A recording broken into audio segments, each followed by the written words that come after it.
Uh, there it goes. Okay. So, um, as we were reviewing from the last time that we chatted about Sutta number 38, that the whole of the teaching of the Buddha has to do with this issue that fire has to have a fuel. That you could say that that's the entire show. Even with the idea of the Four Noble Truths, we can see that yes, there is dukkha and there is a cause of dukkha, that dukkha has a fuel. And if we understand that fuel, then we can rob the fuel from the fire of dukkha and put it out. What's interesting, I remarked, so in the second noble truth, we have that the root of suffering is craving. So in terms of Paticca Samuppada, that would imply every time there is dissatisfaction, there is craving. So wait a minute. Wait a minute. Wait a minute. All right, did I say Where so? did you hear that this, about the second noble truth, that the cause of suffering is craving? Yeah, let me remember. Yeah, I don't know if I got it from the. No, it just says that suffering has a cause. Yeah, but many people kind of put it like that. You hear in the culture. But what was interesting, because in All the right, well, sutta, let's get to the quick of it. What is the cause then of the craving? yeah, mainly I think it starts from the Paticca Samuppada point. It will start from ignorance, I think. Now you've got it exactly. That's the whole connection. Is that Mara, the dukkha, has three daughters. Or the cause of it is these three daughters, and the oldest daughter, the eldest daughter, is ignorance. Okay, that ignorance, or a better way of saying it, ajiva, can be thought of, the Pali word is not knowing. It was conceit, or like delusion, But or knowing not, it's delusional.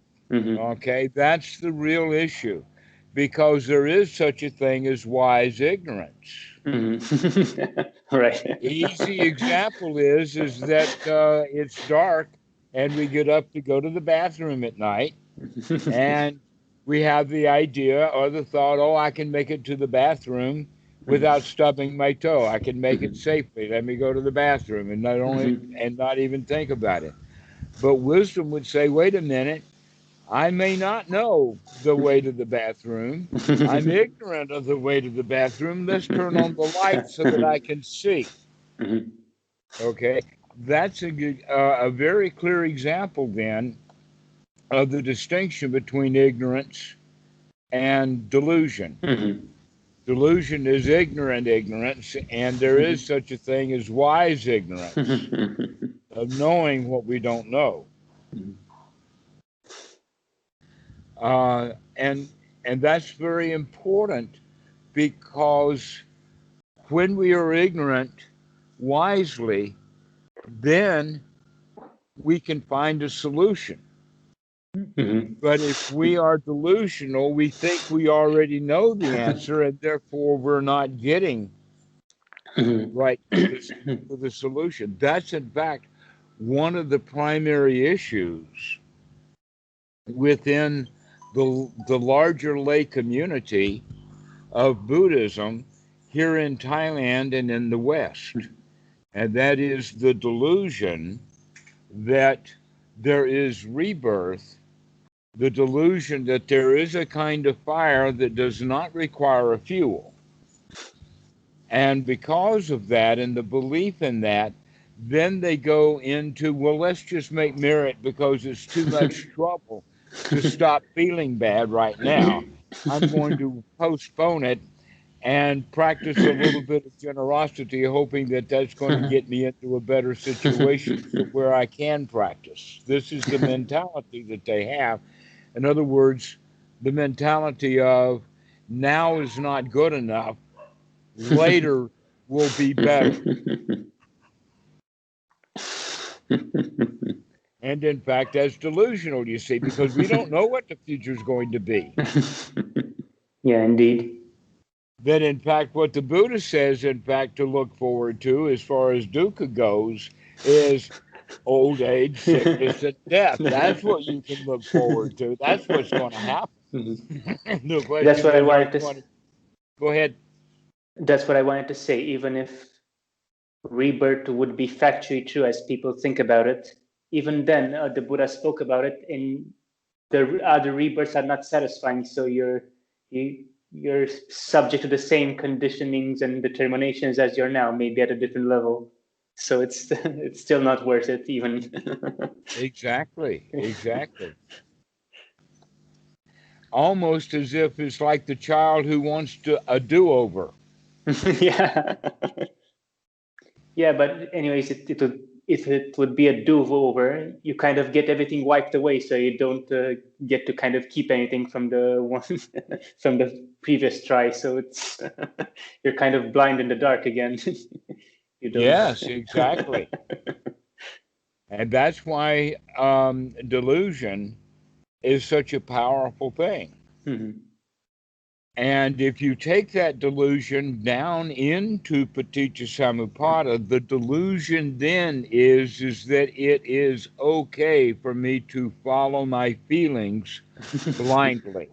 In other words, the Right. blind following of the feeling is if I like it, then I would naturally lead to I want it, and the natural leading from I want it into I've got to have it.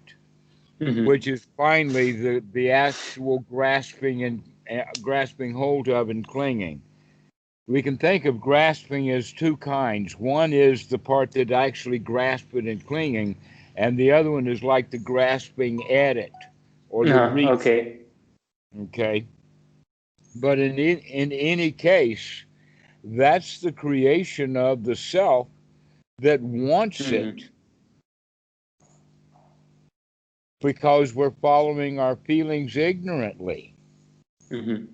Okay, or actually delusionally in the sense of okay, so part of the delusion then would be that oh, I like that thing. It's so nice, it's so beautiful. I will be better off with it, which means I'm not good enough without it. That's the delusion, right? Right there. Because the answer is that you're okay without that. You don't need that.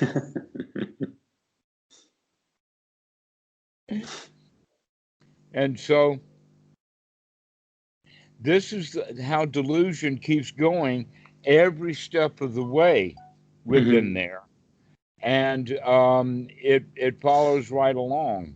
The question is, when are we going to wake up? Right now. Exactly. Exactly.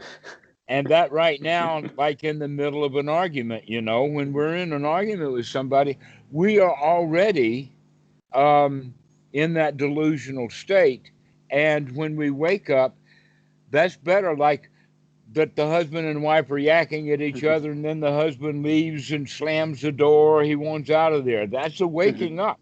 If he doesn't eventually wake up, there's going to be violence or somebody buried in the backyard. That's how far it'll go. If we don't wake up someplace along the way to put a stop to this, right? And you could also see that the longer it goes, the more dangerous it gets.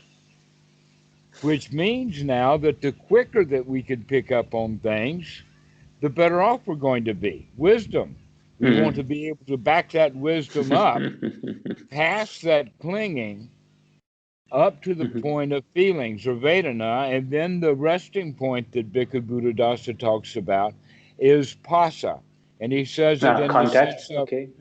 right, wisdom at the point of contact. Mm-hmm. When something contacts us, we're wise enough to know that this feeling is a liking feeling, a not liking feeling, or a confused feeling. That point in that Paticca Samuppada is actually referenced in Sutta Dinga Nikaya number 15. I just talked to Izu All about right. it this morning, that he is asking about that sutta. And that's where Okay. Bhikkhu Buddhadasa gets that idea that that's the resting point, is when things contact us. All right. Let me jot this down. I'll have a look at it later. And in a way, that's almost like saying that the contact, that when we realize something of the salayatana or anything, and one example would be, as a big thing, is the child walks out on the stage to see all his moms and dads and uncles in the whole town as they're looking at him. And we come into what we would call stage fright. The fact is that all those people are there are his friends, and he can't see them that way. He sees them as critical and judging and all of that. So that's what he made of that scene, right? That was his salayatana. If he was mindful at that point of contact, he would have been able to manage that. So now take it to the same kid now has grown up into being a rock star, and he's walked out on stage many, many times before. And when that walking out on the stage, maybe he even remembers the first time as stage fright, but he gets over it immediately. He can manage it. Those feelings do not take on the path that they took with the intensity of I like it, I want it, I don't like it, I don't want it, or this confused feeling of what the hell am I going to do in front of all those people.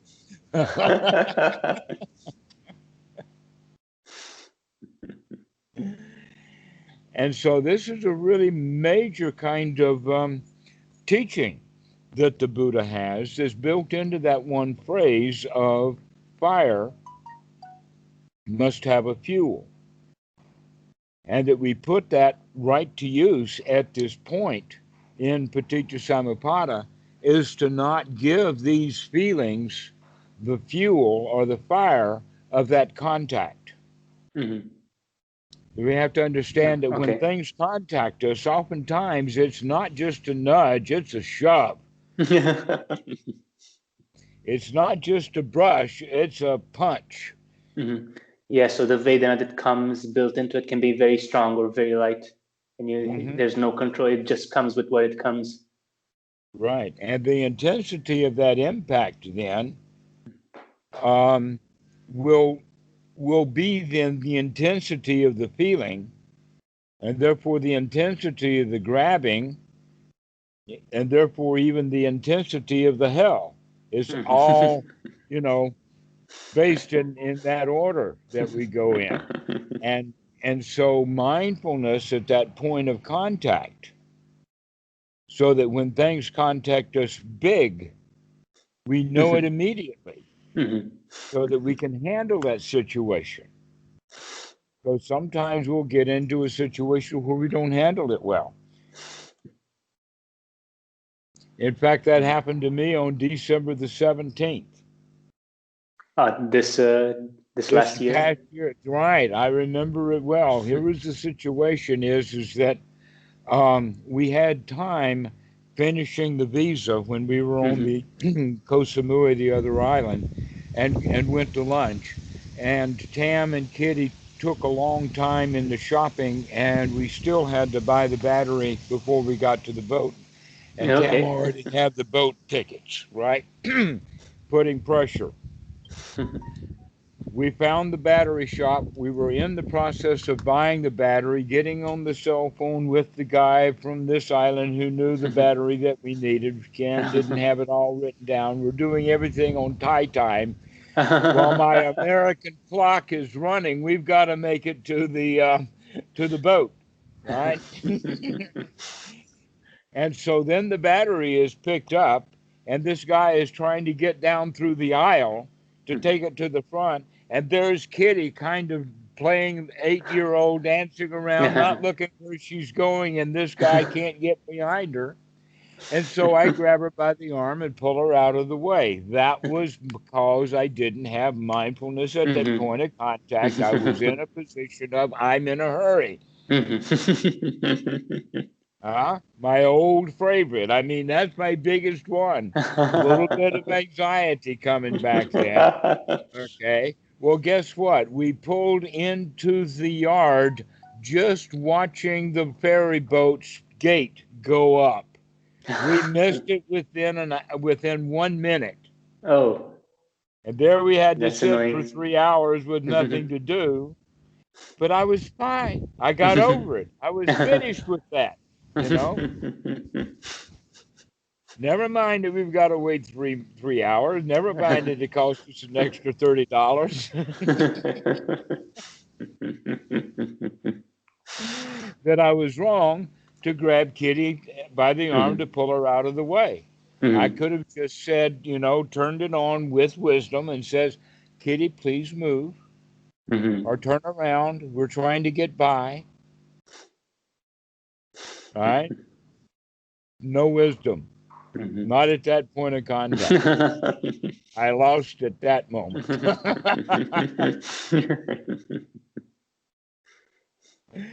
So but this is the whole teaching of Paticca Samuppada. And when we get down to where we do that once a year or so, we're doing pretty good. Yeah, I'd say so. That's quite a place to be. So that's what I mean by how things impact us. And the stronger the impact, then the stronger our reaction.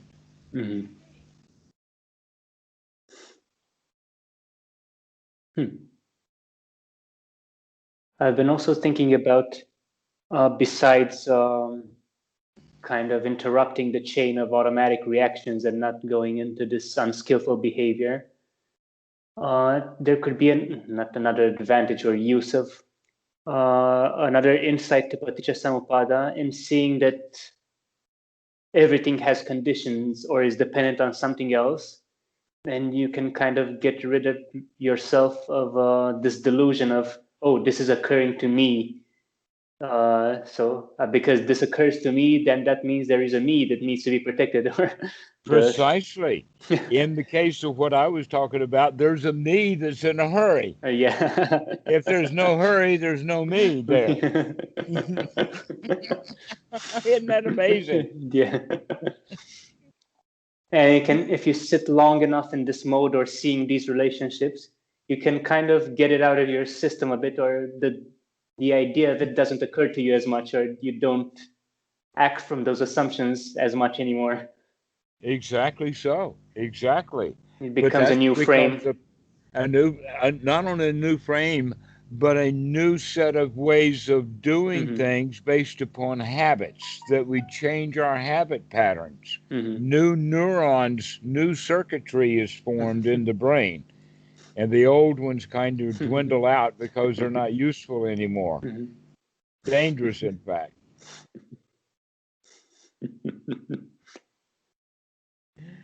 So that particular way that we've been talking about it today is built right in there to the sutras, but it's kind of hard to understand because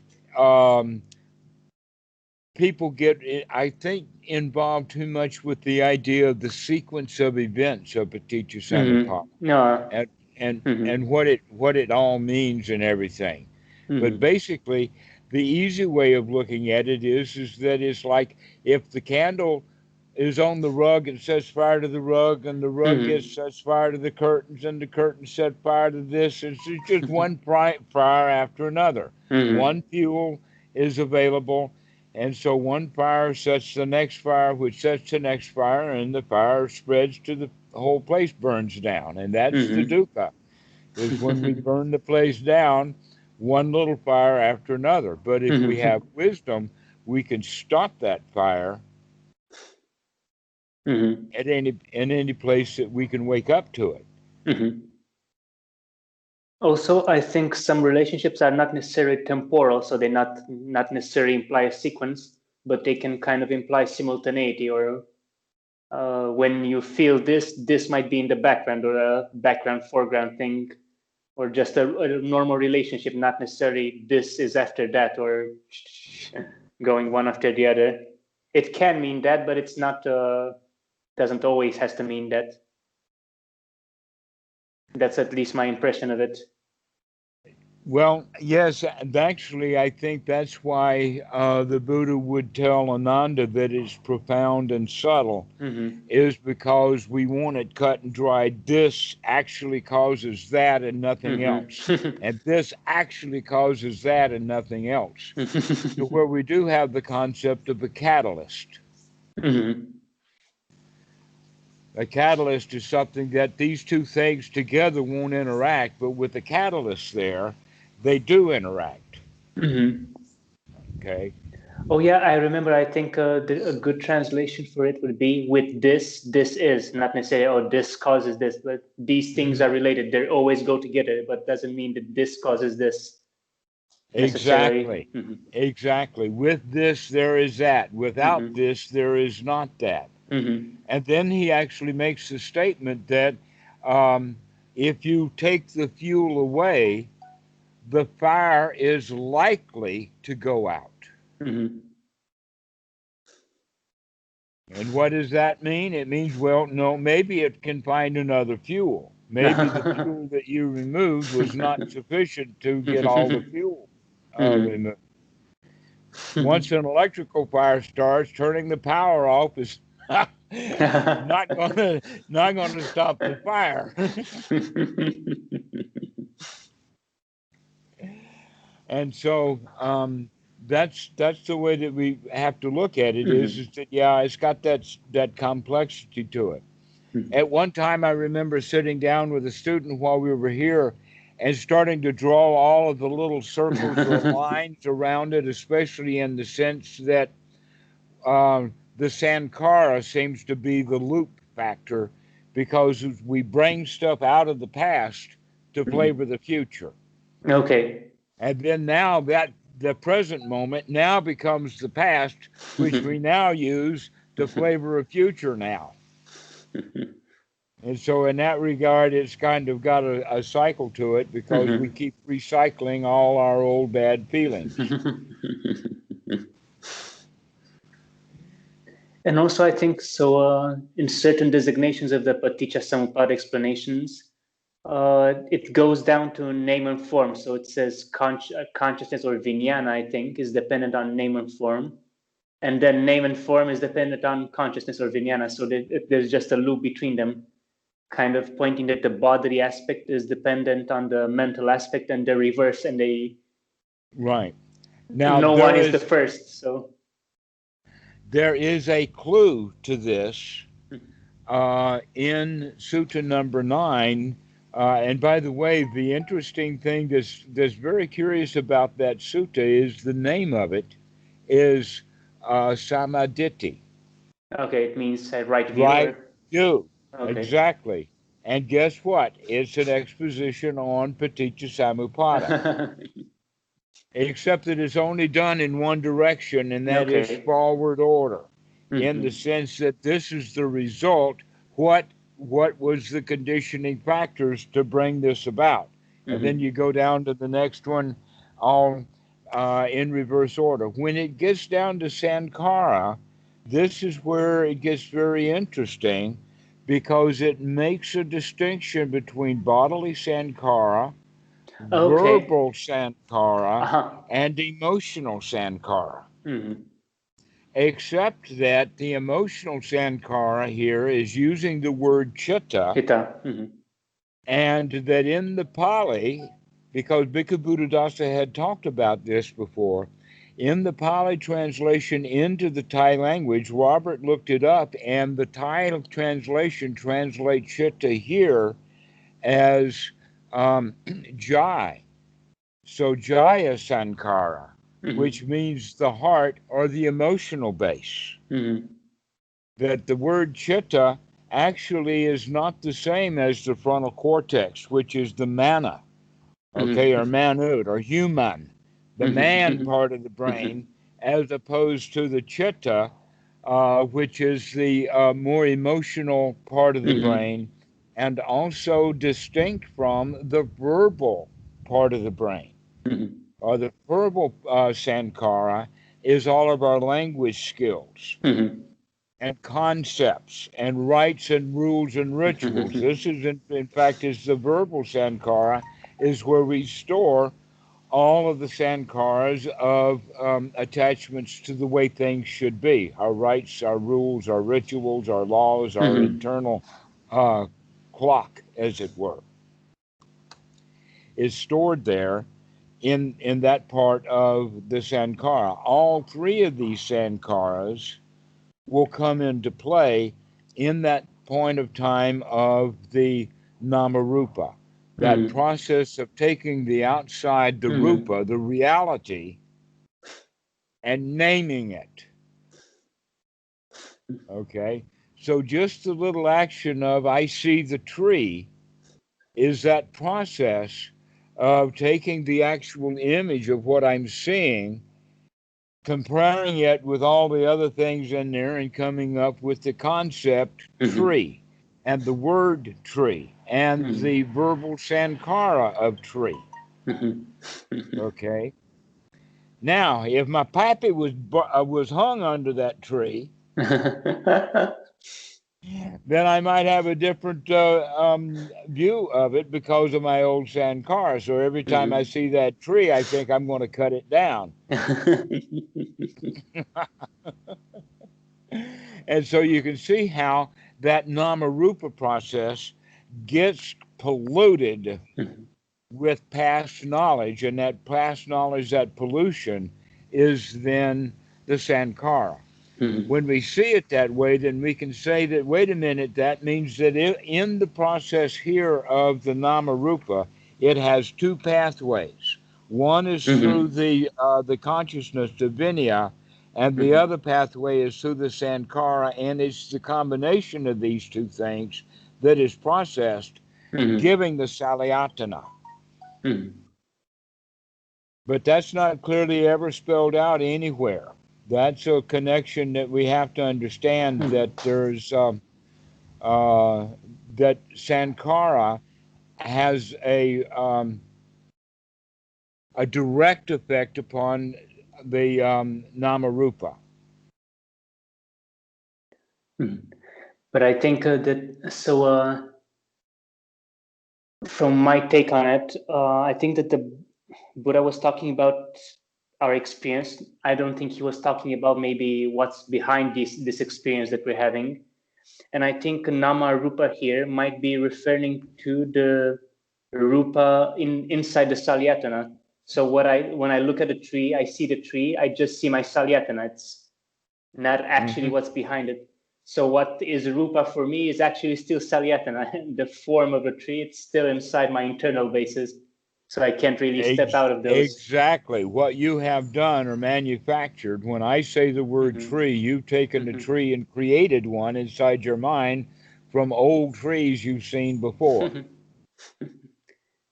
Yeah, but I can't even conceptualize what a real tree, the real form of a tree would mean, or if it's anything conceivable for me. I'm kind of stuck have within to be a tree hugger.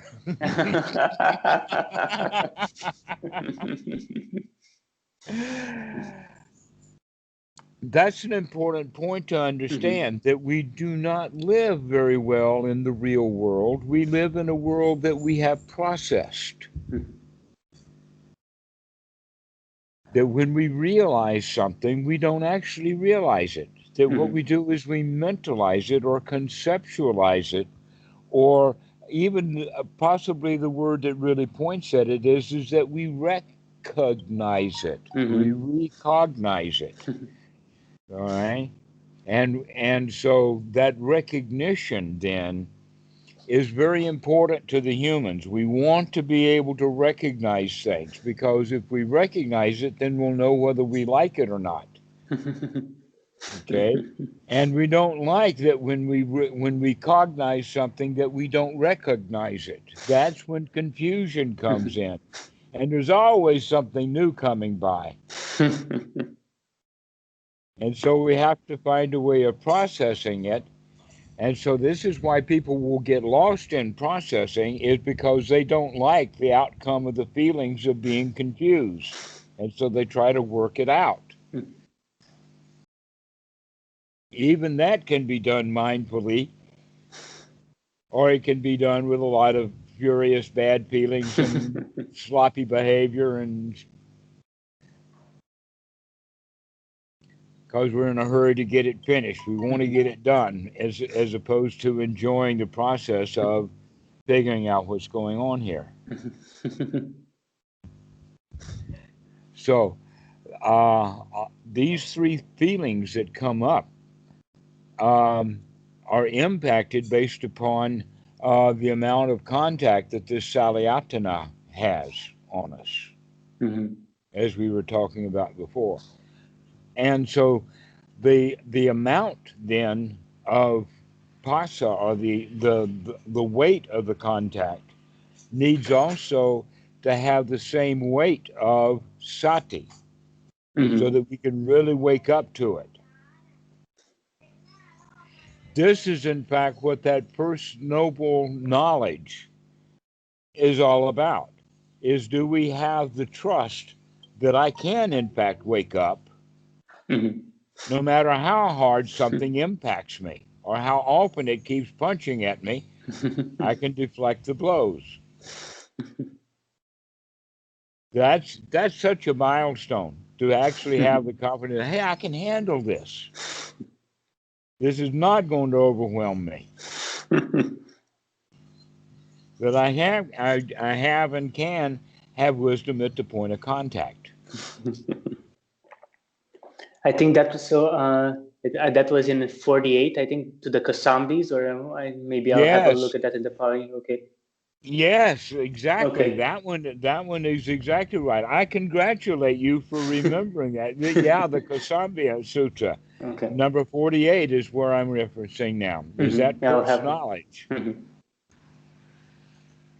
And as he's talking about knowledge of using the word obstructions, but here obviously he's talking about the 5 hindrances. But they just use a different word in the Pali, and so the translator translates the word into obstructions. But it's good to go actually by the book to see that he actually lists out the 5 hindrances there in the previous paragraph, so that we know precisely that this word obstructions, because the word obstructions is used elsewhere, that makes things really confusing. This, by the way, is an important thing about that. Here's the sutta. It's number 22, the Snake Sutta, simile of the snake, which also has the simile of the raft. But here, it's the one with picking up the snake by the head, or the mistaking the snake for the rope. Yeah, exactly. That's the simile of the snake. But the beginning of the sutta is about, I forget the guy's name, but he is actually the son of a vulture catcher. Okay. The guys who worked with vultures in the old days, and they still do that in around Parsi and whatnot. So long story there. We'll not get into vultures. Let's go for the fact that it's actually a low class animal, and is known for it. Just like in 38, Sati, son of a fisherman, fishy stuff. Okay, here the guy is son of a vulture catcher. Interesting, huh? Okay, and here is what is said is that his position, unlike Sati's, was the position that what the Buddha considers obstructions, I consider not obstructions. And so that's how that sutta starts. Now, we have to understand here that we've got a very strong frame of reference.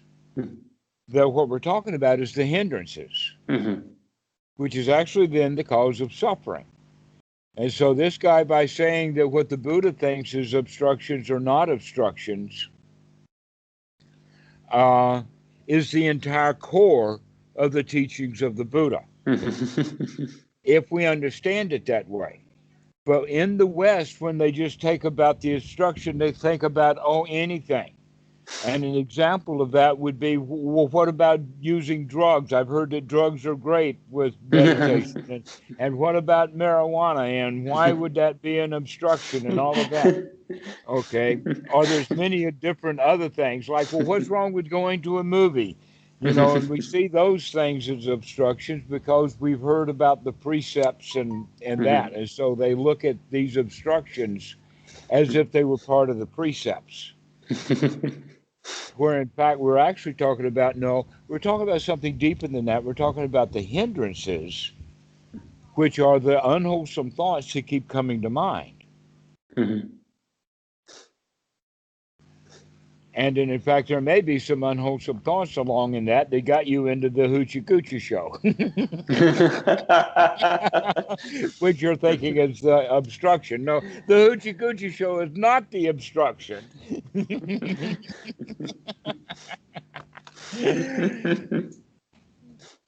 The obstruction was thinking about the hoochie coochie show before you went.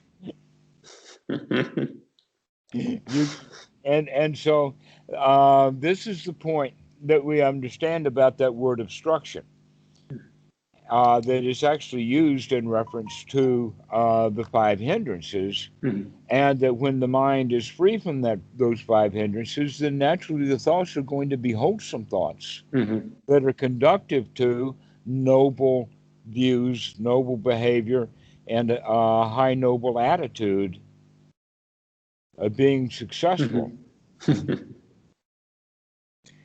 So it's really interesting how all of these things, when you just, kind of look at a particular concept here and there, that they're spread right through the suttas. Now you kind of have to read more and kind of piece them together. Right. So Ajahn Poh was fond of saying that sutta, and I'm not sure where it's actually from, but that the teaching of the Buddha is like whole cloth. Okay. That doesn't have any gaps or rips or worn spots, that it is smooth and complete throughout, with every wolf and line correct. Okay. And that's exactly right. The more I go into the teachings of the Buddha, I recognize it is spot on. There is not a hole anywhere in there. There's not a gap anywhere, that it all fits completely together and packages right down into a very tight little ball that can be phrased into just one or two words. Dukkha, dukkha, nirodha.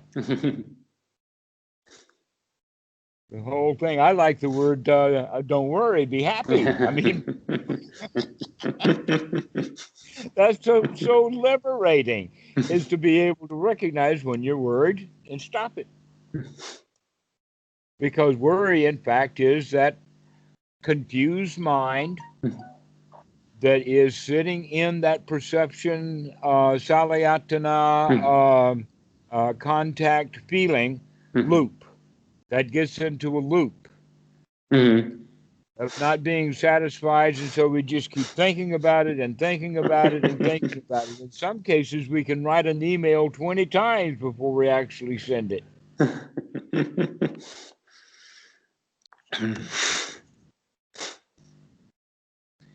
And so there is that looping quality where we get caught out of that. But eventually what we will get doing is, when the Sati gets really fast, then we can back it up further from that point of contact right down into operating with the level of perception and consciousness. And the way that would be done is with the concept of not taking anything as an object to process. So like with the eyes, we just keep kind of gazing rather than looking at.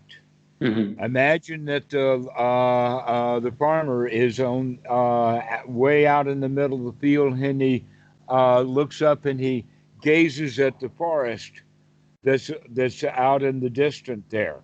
Mm-hmm. If he looks at something, then he will miss what's over here. But if he just gazes, then anything that moves will catch his eye. Mm-hmm. Right? This is one of the things about warfare is that they want to often cause a scene so that we can get all of the army distracted to it so that they could go through all of this over there. Right? Okay. So you can think of then is that our perception, making sense of things, actually is a distraction from taking in input. Mm-hmm. So that we could take in a whole lot more input. And because we take in more input, we get in tune with the greaterness of it all. Becoming at one with everything means that we stop taking anything individually as an object of perception. Right. And I was also thinking about, even if you're outside this mode, so let's say the perceptions of objects just pop up to you, they just appear to you. Even then, like trying to have a recognition, okay, this is not the actual object. This is just my construction within the Salayatana, my conception of it. Construction of it, right. And then we can begin to understand that we're actually in there constructing things. That might slow it down automatically, I think. Absolutely, which means that, yeah, if we spend most of our time in perception, then we're not spending much time in consciousness. We're not seeing, we're trying to figure out what we're looking at. And the answer is usually nothing. And the answer is, hey, nothing much.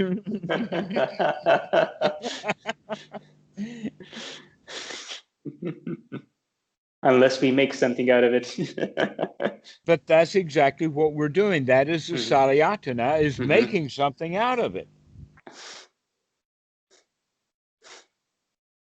Think about that. And after we make something out of it, we beat ourselves up with that which we made something of. We made something up, and that's what we then is contacting us. That's what hits us, is what we've made of it, not what it really is. What it is nothing much.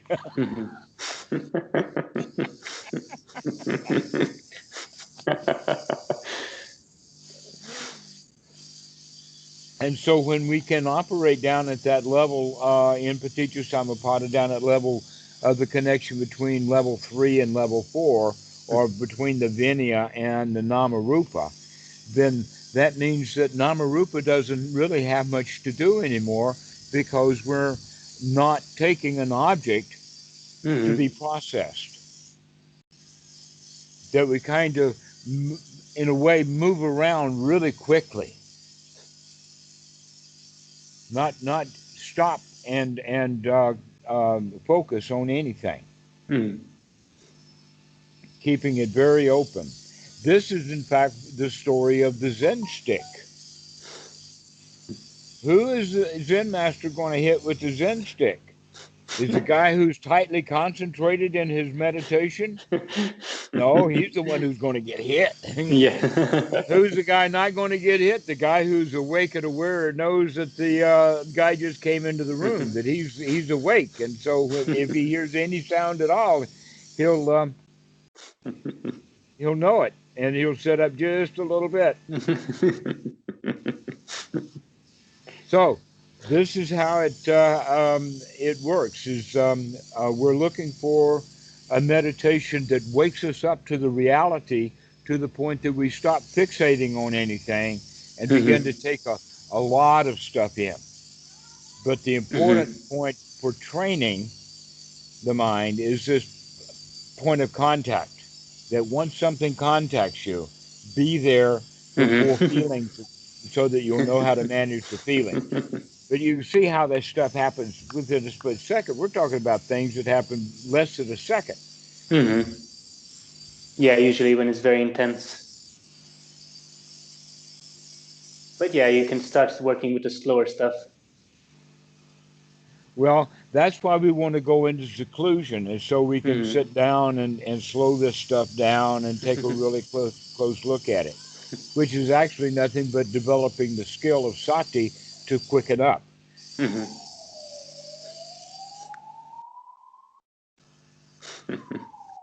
Yeah, you're just practicing a bit without all the pressure. Yes, without having the high stakes. Right. Like children, even lion cubs, they play. But in their play, they're learning how to fight.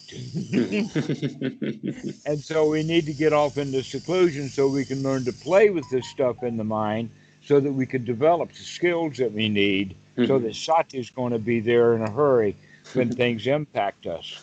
And then later in our practice is when anything impacts even the perception process, that we're just going to stay completely open without even trying to make sense out of anything.